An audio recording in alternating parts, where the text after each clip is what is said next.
안녕하세요. 착한 부자 TV입니다. 오늘은 여러분과 함께 나눌 내용이 돈에 대한 철학에 대해서 좀 나누고 싶습니다. 왜 돈에 대한 철학이 중요한지에 대해서 먼저 여러분에게 말씀을 좀 드리려고 합니다.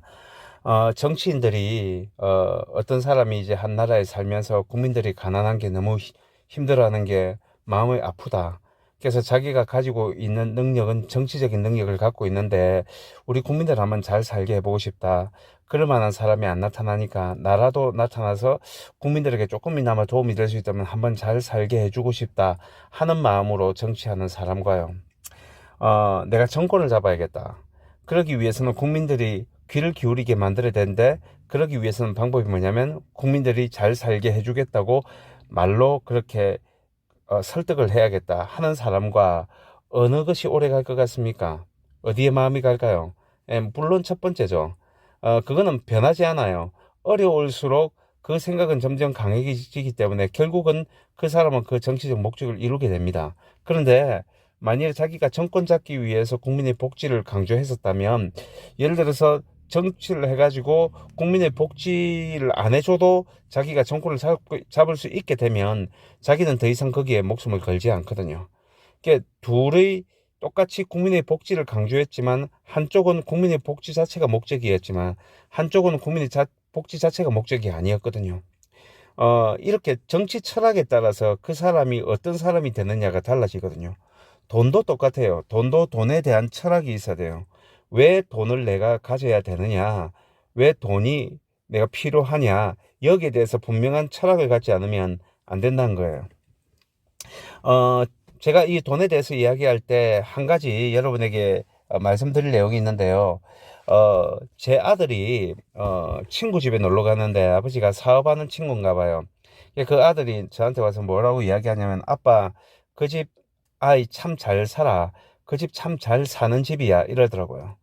그래서 어떻게 하기에 잘 사니? 이래 물어봤더니 아버지가 사업을 하시고 돈도 많이 벌고, 그리고 얘는 벌써부터 모든 물려받을 것도 다 있고, 얘 한 달 용돈이 얼마고, 옷은 뭘 입고 신발은 뭐 신고 유명 메이커를 신고 이렇게 한다. 그러니까 얘는 잘 사는 아이다. 이러면서 그러면 우리 가정은 할까? 우리 가정은 그 집에 비해서는 못 산다 이러더라고요. 근데 가만히 생각해 보세요. 잘 사는 것과 부자의 차이, 그리고 못 사는 것과 가난의 차이가 뭘까요? 어, 그 친구 집, 그러니까 아버지가 사업을 해서 돈을 많이 번다는 집은 부자를 말하는 거예요? 잘 사는 걸 말하는 거예요? 그럼 부자지 잘 사는 게 아니거든요. 잘 사는 거하고 부자하고는 아무 상관이 없어요. 그리고 가난한 거하고 못 사는 거하고는 관계없어요. 예전에 이제 이 뭡니까 대기업 대그룹에 있는 이 재벌 2세들이 자살하는 일도 있었고요. 연예인들도 자살하는 일도 있었거든요. 돈은 충분히 많은 부자였어요. 근데 잘 사는 거냐 물어봤을 땐 잘 사는 게 아니거든요. 그러니까 잘 사는 것과 돈 많은 거하고는 아무 상관이 없는데, 우리 한국적인 사고방식에는 어떻게 박혀 있냐면, 돈 많은 것은 부자이고 부자는 잘 사는 거고 잘 살기 때문에 행복한 거고, 그러니까 돈에 뭐 해야 되는 거예요? 돈에 혈안이 될 수밖에 없는 거예요. 우리나라 사람들은 부자를 보고 잘 산다 이야기하지만 미국 사람들은 부자를 보고 부요하다라고 이야기하거든요. 그 나라는 아무리 자본주의지만 그 생각 자체가 돈 많은 것과 잘 사는 것과는 상관이 없다는 거예요. 그러면 여러분 한번 생각해 봅시다. 우리가 돈을 생각하고 우리가 돈을 벌려고 하는 목적이 뭔지, 돈이 필요한 이유가 뭔지, 우리가 잘 살기 위해서 돈이 필요한 겁니까? 아니면은 우리가 사는 데 있어서 불편한 것을 없애기 위해서 돈이 필요한 겁니까? 불편한 걸 없애기 위해서 돈이 필요한 거예요. 잘 살기 위해서 돈이 필요한 게 아니에요. 근데 우리는 잘못 생각하는 게, 불편한 것을 없애기 위해 돈이 필요한 게 아니라 잘 살기 위해서 돈이 필요하다는 생각을 가지기 때문에 계속적인 불행이 오는 겁니다. 예를 든다면, 어, 돈이 잘 사는 이 개념을 잘 이해하지 못하는 사람이 돈이 많아지면 어떻게 될까요? 결국은 문제가 생기죠. 예를 든다면 이제 로또 당첨되는 거. 그래서 로또 당첨된 사람 중에 상당수의 사람이 행복하지 못하게 되고 비참한 결과가 생기는 이유가 뭘까요? 돈에 대한 철학이 분명하지 않기 때문에 그래요. 그러면 돈이 작아졌다. 그럼들은 어떻게 될까요?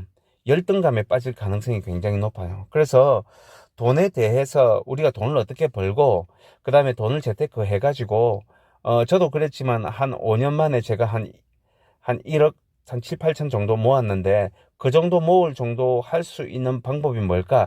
재테크 방법이 뭘까? 돈을 일단은 어떻게든 많이 벌어야지 되지. 그 외에는 뭐 아무 생각하지 말자 하고 시작하는 거는요.